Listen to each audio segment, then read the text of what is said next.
présidentielle, l'interview sur Radio Classique et Public Sénat.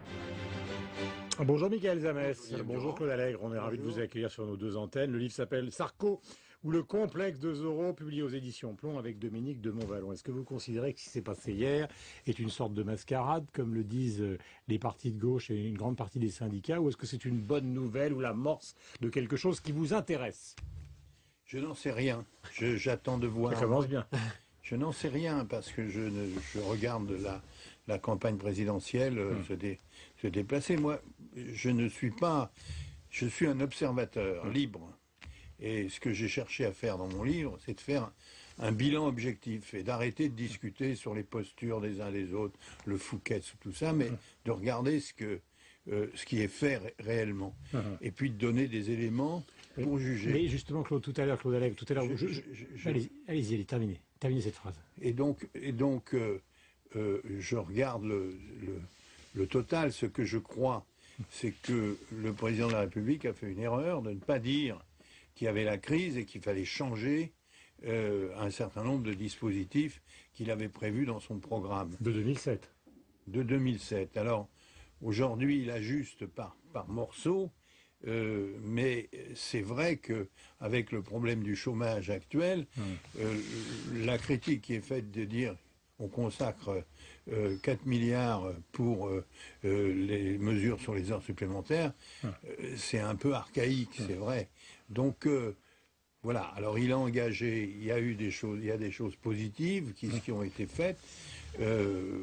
Et c'est une reprise de dialogue. Et ce sommet de crise, vous pensez notamment que Nicolas Sarkozy, par rapport à votre titre de livre, 16 € hier, lors de cette conférence de presse où il arrive et il fait cette série d'annonces? Je m'excuse, je vais vous expliciter le titre de mon livre. Le titre de mon livre, c'est Sarko ou le complexe de Zorro. Ce que je dis, c'est que chacun d'entre nous, c'est pas moi qui le dis, c'est Bruno Bettelheim, a en lui-même l'image d'un héros de sa jeunesse auquel il essaye de s'identifier. Par exemple, chose qui est claire, Villepin, c'est clairement d'Artagnan. Bon. Donc, moi, je pense que Sarko, c'est Zorro. C'est-à-dire, je viens, j'arrive, je résous les problèmes tout seul. Je crois qu'il s'est beaucoup assagi sur ce plan. Je pense que il s'est beaucoup assagi au cours du temps et il a pris la dimension de ce qu'était le président de la République là-dedans. Voilà. Et donc, cette tactique, elle est extrêmement payante, elle a été extrêmement payante en politique étrangère, en réaction à la crise. Tout le monde a oublié quand même qu'il a fait quelque chose de très important. Le jour où il a annoncé que l'État garantissait les prêts bancaires, il a arrêté une faillite bancaire qui s'amorçait, où les gens commençaient à retirer l'argent. C'est pour le bilan positif. Donc il y a des moments où c'est positif. Et il y a des moments où c'est pas positif. Parce qu'il y a des moments où il faut du temps, ça ne se fait pas par des effets d'annonce, etc. Et je donne un exemple. La réforme de la justice, il a été annoncé à la rentrée de la Cour de cassation, alors qu'aucun texte n'était prêt. Et du coup, ça l'a retardé considérablement. Alors, on va évidemment parler de ce livre et on va parler de l'actualité. Moi, j'ai trouvé avec Mickaël que la grande, je ne sais pas si c'est une intuition ou une information que vous avez auprès de lui concernant l'avenir politique, parce que je vous ai vu tout à l'heure écouter Guillaume Tabar avec beaucoup d'intérêt sur le moment où il allait annoncer sa candidature. Je trouve que ce qui est intéressant dans le livre, c'est que vous mettez en avant l'idée qu'au fond, celui qui mitonne discrètement l'envie de faire un gouvernement d'union nationale, c'est lui s'il est réélu. Et vous vous appuyez fortement sur cette conviction qui est la vôtre. C'est une conviction de Claude Allègre en train de rêver, ou c'est une information d'une conversation entre Claude Allègre et Nicolas Sarkozy? Non, moi je vous dis ce que je souhaite, en précisant bien que moi je n'ai pas intention de faire partie d'un gouvernement. Maintenant. Il vous l'a dit, ou c'est vous qui pensez que ça va se terminer comme ça? C'est la grande surprise de l'élection? Je vous dis que la France, Madame Merkel souhaitait refaire la grande coalition. Dans la période de crise, je souhaite, moi, qu'on fasse un gouvernement d'union nationale. Et s'il se déclare dans ce sens-là, moi je le soutiendrai. Ça veut pas, je fais pas des miracles. Si par contre il se présente comme le candidat de l'UMP, moi je resterai en dehors. Et Claude Allègre, pour l'instant, il n'y en a qu'un seul qui propose ce gouvernement d'union nationale, c'est François Bayrou. Alors, est-ce que François Bayrou a votre faveur? Non, parce que je l'ai vu comme ministre de l'Éducation nationale. C'est pas des bons souvenirs?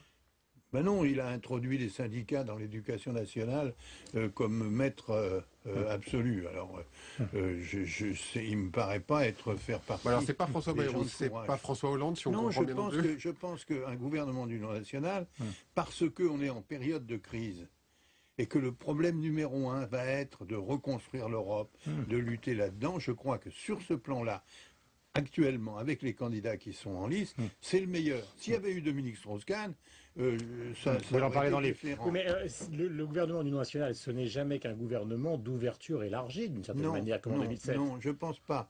Je pense qu'il faut prendre un certain nombre de personnalités de l'opposition, pas forcément de la direction du Parti socialiste, des gens qui ont fait quelque chose, des gens... Claude Allègre, par exemple. Je dis ça en plaisantant, parce que je sais que ça va vous exaspérer, c'est une bonne...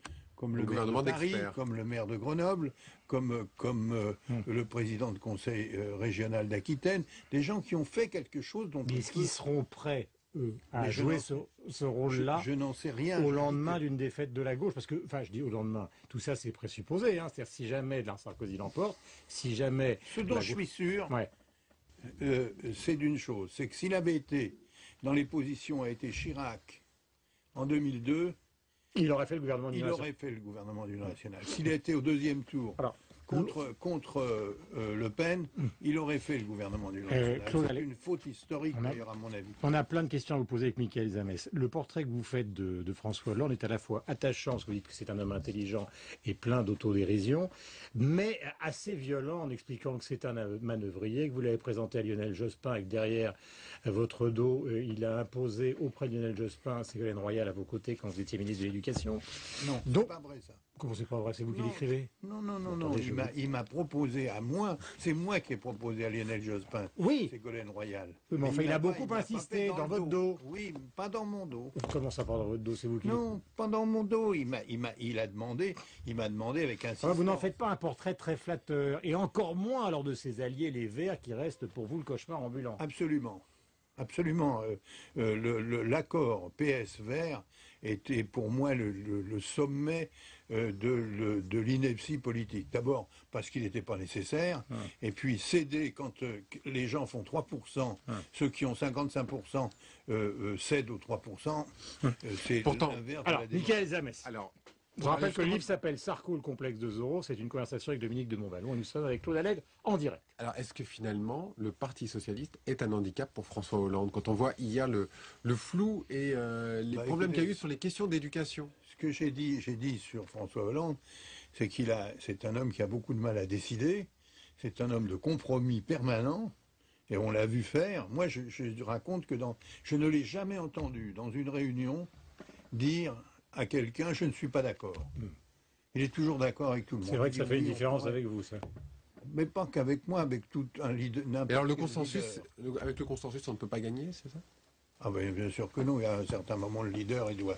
Le consensus, c'est le consensus mou. C'est les gens qui. Donc François Hollande, c'est le consensus mou? Oui, bien sûr. On le voit là, on le voit. Il n'ose pas contredire Martine Aubry sur l'accord avec les Verts. Il n'ose pas. Et donc, ce que je dis, c'est que, et c'est ça ma thèse, si nous étions dans une période normale, ça me serait égal. Nous sommes dans une période de crise, et je pense que ce qu'a dit Mélenchon à propos de Hollande à ce sujet, c'est vrai. Je n'ai jamais... Un capitaine de pédalo dans la tempête, c'est ça? Voilà. Et je pense que c'est une bonne description. Et ça ne veut pas dire, par contre, je n'adhère pas du tout à ce que racontent les gens de l'UMP sur mou, faible, je ne sais pas quoi. Non, c'est pas vrai. C'est un homme intelligent qui est pas. Mais c'est pas le capitaine dans la tempête. Non, et nous avons besoin de ça. Mais par contre, je vois bien que dans les mesures qu'a initié Nicolas Sarkozy comme président de la République, même certaines qui ont bonne presse, on ne sait pas pourquoi, si la presse regardait un peu, elle verrait, l'université par exemple, où la réforme on le voit aujourd'hui, il faut savoir qu'il y a 12 universités en France qui sont sous contrôle. Ou le Grenelle de l'environnement aussi, sur lequel... Le Grenelle de l'environnement, même chose, qui a fabriqué des chômeurs au lieu de fabriquer des emplois. Donc, un tas de choses qui ont été faites ont été mal faites, et je le dis. Pardonnez-moi de revenir à ce que disait tout à l'heure Michael, mais c'est important. D'abord, le livre raconte en gros l'histoire de la Ve République vue par Claude Allègre dans cet entretien, et notamment l'accession de la gauche au pouvoir, parce que vous y avez participé avec Lionel Jospin. Mais il y a une chose qui est quand même importante pour nous ce matin, c'est que c'est vrai que depuis des années, on essaye de vous débusquer en sarkoziste masqué comme Zorro, et puis vous, dans le livre, vous dites mais peut-être que je voterai pour Chevènement, Montebourg a des propositions intéressantes. Donc ce matin, soyons clairs, on est bien d'accord, s'il y a un gouvernement d'union nationale, je ne dis pas que vous irez, parce que vous dites je suis à la retraite, ça ne m'intéresse pas, mais vous le soutiendrez. Ah oui, bien sûr, oui. Mais expliquez-vous un petit peu, parce que c'est ça qu'on a... Et qu'il soit de Nicolas Sarkozy ou de François Bayrou ou de François Hollande. Je soutiendrai un gouvernement d'union nationale. De n'importe quel candidat. Je soutiendrai un gouvernement d'union nationale. Il n'y a aucun doute, c'est ma conviction là-dessus. Alors, je vais vous dire, les petites remarques que vous avez faites, je suis un homme libre. Donc je n'ai pas d'ambition particulière politique. Donc dans le livre, je raconte le tour pendable que m'a fait Nicolas Sarkozy. Je le raconte, et sans omettre aucun détail. Donc je dois rien à personne sur cette affaire. Mais je pense qu'aujourd'hui, j'ai 8 petits-enfants. Et je vous assure, je me fais vraiment du souci pour ce qui va arriver à ce pays, et à l'Europe d'une manière générale. Donc, je crois qu'il faut reconstruire l'Europe. Cette Europe de Bruxelles, c'est épouvantable. Mais c'est là d'ailleurs que vous apportez un certain nombre de soutiens à Arnaud Montebourg en déplorant que le Parti Socialiste ne reprenne pas un certain nombre de ses propositions. Attendez, notamment sur la protection. Je suis un observateur libre, encore une fois, dont les convictions, je fais des propositions moi-même dans ce livre. Toutes les propositions, vous n'en trouverez pas une qui est une proposition de droite. Toutes les propositions sont de gauche, quand je défends les emplois jeunes, quand je fais un certain nombre de choses. Vous parlez même d'une monnaie mondiale, ce qui va être quand même compliqué à mettre sur pied. Voilà, oublions ça. Mais cette monnaie mondiale, c'est ce que les Chinois viennent de discuter avec les Japonais, là. C'est pas... Je pense que on n'échappera pas à l'idée d'une coordination des monnaies mondiales. Mais, ce que je veux dire par rapport à ça, c'est que quand j'observe la campagne présidentielle, sur le plan formel du débat politique, les 2 meilleures personnes, c'est Mélenchon et Marine Le Pen. Et je voterai bien sûr pas ni pour l'un ni pour l'autre. C'est une semi-démente, a dit Mélenchon de Marine Le Pen. Oui, non, d'accord, mais ça c'est. Non, je pense que c'est un danger, parce que je crois qu'elle est. Vous la voyez au deuxième tour, Marine Le Pen? Attends, laisse-la terminer un petit peu ça. Je sais pas, je suis trop vieux pour faire des pronostics. Je m'explique. J'ai vu depuis que je m'intéresse à la politique, les favoris du mois de janvier être tous battus. Donc je ne sais pas ce que sera la campagne présidentielle. Mon expérience me montre que ça se joue dans les 2 derniers mois, dans le dernier mois et demi. Donc je ne sais pas, mais c'est pas exclu. Je pense que c'est de la même manière qu'il n'est pas exclu que Jean-Luc Mélenchon dépasse 10%. Je pense que c'est pas exclu du tout. Quant vous me parlez d'Arnaud Montebourg. Oui, c'est le seul au Parti Socialiste, dans les propositions, qui a essayé de faire bouger un peu les choses. Alors, c'était maladroit de dire l'opposition à la mondialisation, des choses comme ça, mais il essayait de faire bouger les choses. Je trouve que le parti, par exemple, dans le programme du Parti Socialiste, il n'y a rien sur l'Europe. Or, le premier problème, c'est de réformer l'Europe. On ne peut pas continuer comme ça. On ne peut pas, de sommet en sommet, de 15 jours en 15 jours, c'est pas possible. Je voudrais vous poser une dernière question, Claude Allègre, en vous remerciant avec Mickaël d'être venu. Sarko, le complexe de Zorro, qui va payer la dette? Parce qu'il y a quand même beaucoup d'interrogations sur les impôts aujourd'hui. La dette, on l'a. Qui doit payer la dette? Bon, d'abord, premièrement... Il nous reste 40 secondes, pardonnez-moi, mais c'est vrai. Qui doit payer cette fameuse dette qui est la purge qu'on attend tous avant ou après l'élection présidentielle? Je pense qu'il va falloir que l'Allemagne donne l'autorisation à la Banque Centrale Européenne de prêter de l'argent aux États. Pour l'instant, elle est bloquée là-dessus. Je pense qu'elle sera obligée.